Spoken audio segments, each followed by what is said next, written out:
I'm Brad Pomerance. Thank you for watching Local Edition. Our guest, of course, Dennis Zine. He is a member of the Los Angeles City Council. Thanks for joining us again. Dennis, I used to come to this bureau in Chatsworth, and I would drive up, and there'd be this huge billboard on an unhitched trailer, but I noticed it's gone. It's gone, and they're all gone, thank goodness. Tell me why. We were very successful with legislation at the state level. Bob Blumenfield, our local assemblyman, helped sponsor this. The governor signed it January 1st. The law took effect. You can no longer park on city streets in the city of Los Angeles under our ordinance granted by the state of California, mobile billboards. No, those aren't the ones that are driving around the city. These are trailers, unhitched trailers with an advertisement. Other than they're unsightly, why not have them? Well, not only unsightly, but they're a traffic safety hazard. When the winds come up, when the rains, they go into the streets. They block the entrance and exits, people's visibility of view. So not only a nuisance, but a real hazard for the motoring public. So we were successful.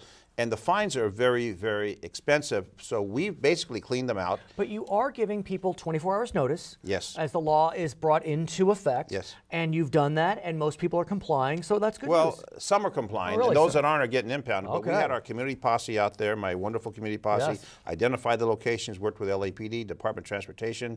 So January 1st, we were out there, impound them, clean them up. So you look at my district, and if anyone sees them come out into the district, let us know.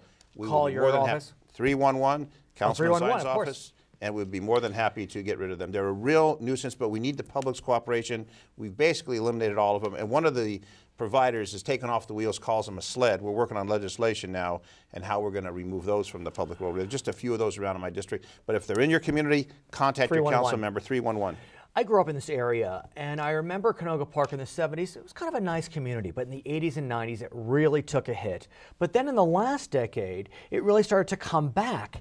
And a lot of that, many people believe, was because of the Community Redevelopment Agency putting dollars into the community and those having a catalytic effect. In fact, the CRA believes that for every dollar spent by the government, there's a $5 to $6 private investment.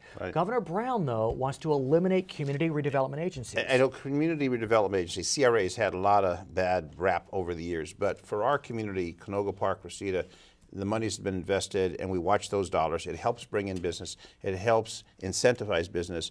It helps the entire community. We also have enterprise zones, which the governor is also talking about scrapping. That's going to affect our business community, not only in Canoga Park and Reseda, but in Warner Center, where we now have an enterprise zone. We want to bring in business. We need to help business. We need to be business friendly. And what the governor's doing is going to take those dollars and say, okay, use this to provide other services. And that's what I want to ask you about, because the way that CRA dollars are collected is that it's the increased value in property taxes goes directly to the agency. If that didn't go to the agency, those dollars, it could go to schools and parks and whatever else. So could you argue that maybe we should be siphoning the dollars? Here's the problem. We have legislation that says so much goes to schools, so much goes here, so much goes there.